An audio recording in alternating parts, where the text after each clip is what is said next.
Assalamualaikum warahmatullahi wabarakatuh. Waalaikumsalam. Sebelumnya perkenalkan, nama saya Isfa Ida Nur Anjani. Ya. Saya mahasiswa UIN Wali Songo, Prodi Pendidikan Guru Madrasah Ibtidaiyah, semester 2. Niat saya di sini untuk mewawancarai Bapak terkait pengkrajinan batik yang ada di Kampung Batik ini.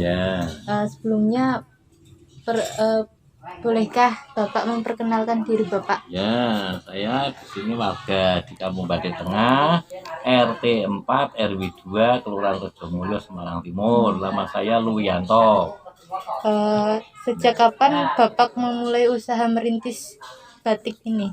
Kalau saya pribadi itu mulai tahun 2009. Dulu saya edukasi dulu, jadi mengajar tentang batik-batik, tapi 2016 kami buka sendiri di rumah, tapi saya juga membuka di outlet di tempat lain, di Hotel Star, Hotel Horizon, kemudian di GIK Gedung Industri Kreatif Kota Lama, tambah di Simpang 5 itu Belia, tambah di sini di rumah.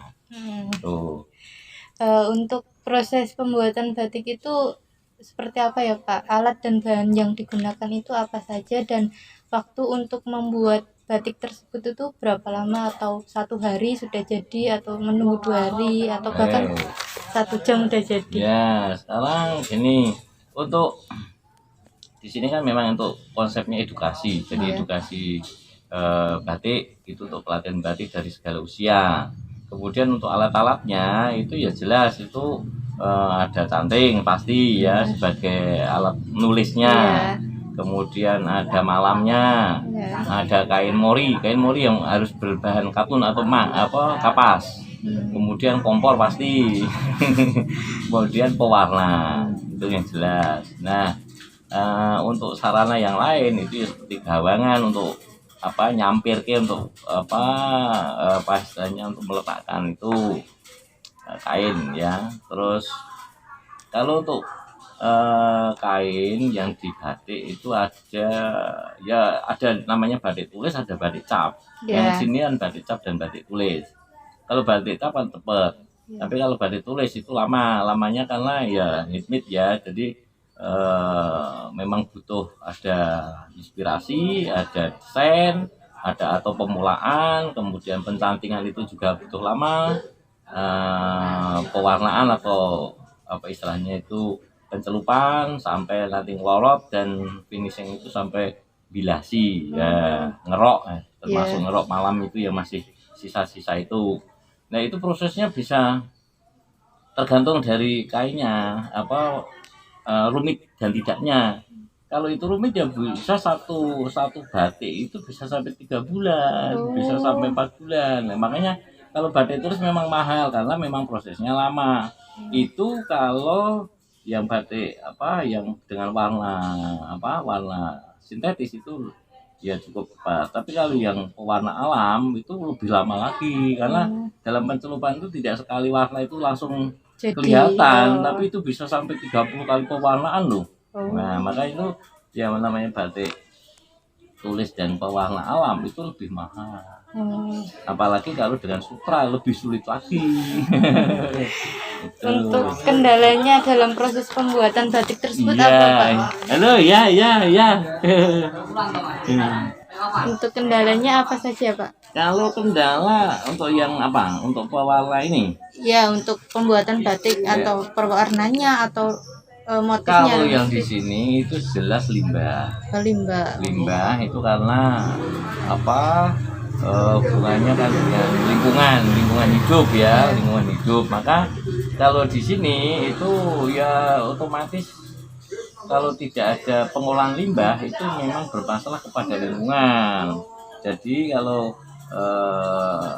biasanya kalau untuk yang batik skala besar itu biasanya nanti harus ada penyediaan IPAL, jadi instalasi pengolahan limbah gitu. Nah, ini sebetulnya di sini sudah ada, tapi ini baru rusak mesinnya, jadi belum bisa maksimal untuk pengolahan limbah. Jadi kalau yang di lingkungan di sini itu untuk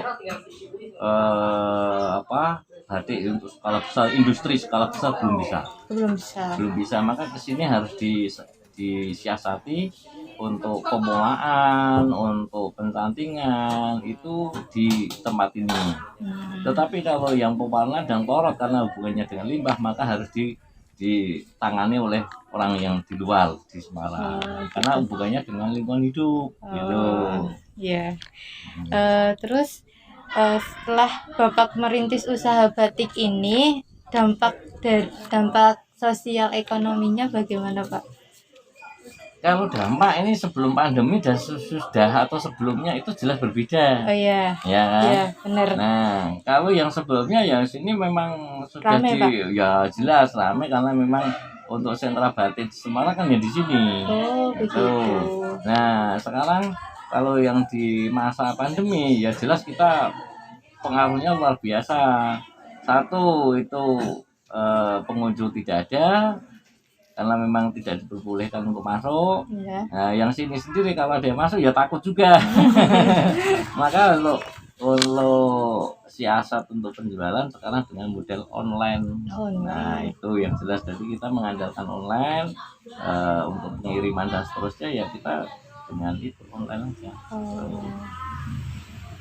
Lalu untuk membuat satu batik kan macam-macam jenisnya. Untuk membuat satu motif batik itu terinspirasi dari mana, Pak? Atau warisan budaya Bapak melanjutkan atau bagaimana? Sekarang namanya batik itu kan gambaran atau semacam simbol-simbol yang penuh dengan filosofi. Ya. Ya, jadi untuk gambaran atau ornamen-ornamen yang ada di dalam batik itu biasa mengandung makna, punya simbol, punya arti. Yeah. Nah, sekarang dari berbeda daerah itu berbeda ciri khas. Iya, benar. Ya kan? Nah, kalau di Semarang dengan Jogja berbeda. Jogja itu karena di sana itu adalah keraton dan itu penuh dengan simbol, dengan makna, filosofi, itu berbeda dengan yang ada di pesisiran, termasuk di Kota Semarang itu kan pesisiran, itu sifatnya lebih terbuka, apa adanya, dan yang ada di sekitar itu bisa dibuat ornamen. Maka kalau di Semarang itu sifatnya pesisiran dan ada yang digambarkan itu adalah yang ada di sekitar, misalnya fauna flora. Kemudian kalau sini itu adalah dekat dengan laut, ya otomatis yang dipakai ya ada hewan-hewan yang di laut, misalnya ikan atau macam-macam ikan. Kemudian kalau di sini itu kalau di daratan ya ada bleko, ada asemnya, karena ikoniknya di Semarang itu kan pohon asem. Iya, pohon asem. Nah, maka asemnya itu asem Sitompul tidak ketinggalan. Kemudian ada hewan-hewan mitologi, sifatnya Pak Tondok itu kan hewan mitologi yang penuh dengan makna. Itu yang bisa digambarkan. Jadi masa dulu dengan sekarang itu sudah berbeda ornamennya di Semarang. Kalau yang dulu itu kan karena batik di Semarang adalah pengaruh dengan Cina. Iya, Cina. Maka banyak pengaruhnya digambar-gambar itu dengan filosofi Cinanya, seperti ada bambu, burung ponik atau burung hong, kemudian ada lagi yang ada misalnya terate ya. Jadi ada gambaran seperti itu. Kemudian yang sekarang itu gambaran-gambaran itu sudah mulai ke bentuk ikonik. Contohnya ikonik gimana, itu Pak? Seperti ini ya, seperti buku muda. Ada asemnya, ada gedung-gedung misalnya Lawang Sewu, ada Masjid Agung, itu yang bisa dipakai. Tetapi dalam batik itu kan sebenarnya selera dari si pembuat atau si pembatik. Yang penting di dalamnya itu ada makna. Itu di situ kelebihannya adalah punya makna sendiri. Misalnya di Semarang itu gambarannya asem. asem itu kan kesersem atau menarik hati. Iya. Nah, kalau ini sebenarnya Cirebon Oh, itu kan Cirebon. Megamendung. Oh, Itu Megamendung. malah sebagai simbol kesuburan. Itu kan mendung itu kan nanti akan mendatangkan hujan. Hujan itu kan nanti akan menimbulkan kesuburan. Nah, itu simbol kesuburan. Jadi di dalam batik itu punya makna. Ya, Setiap makna batik. untuk si pemakainya. Jadi tidak hanya asal, dan itu ada namanya batik yang digunakan tidak sembarangan. Oh, Ada namanya batik larangan, ada batik yang dipakai untuk orang meninggal, orang menikah, untuk pasiban, itu berbeda-beda. Maka ini sebetulnya disitulah yang batik itu dipakai memang tidak sembarangan untuk pakai. Tapi sekarang itu untuk asal. Tapi ya sebenarnya batik itu tidak seperti itu gitu loh. Gitu. berarti ada setiap batik ada simbolnya itu pasti. Iya pasti, dan itu tidak asal memakai. Misalnya orang meninggal kalau memakainya situasi kan nggak bisa. Kalau orang meninggal ya yang pakai ya adalah simbol luhur. Itu artinya luhur itu meluhurkan para leluhur. Nah, itu punya makna. Nah, kalau tidak Aceh ya itu berkasih-kasihan ya untuk percintaan, ya itu untuk misalnya pernikahan itu. Jadi tidak asal untuk memakai gitu. Baik Pak, karena pertanyaannya sudah selesai, jadi wawancaranya juga sudah selesai. Iya. Terima kasih banyak atas waktu dan atas waktu Bapak Ya, untuk mau kesempatan. wawancara. Iya, Terima sama-sama, kasih. Mbak. Wassalamualaikum warahmatullahi wabarakatuh. Waalaikumsalam.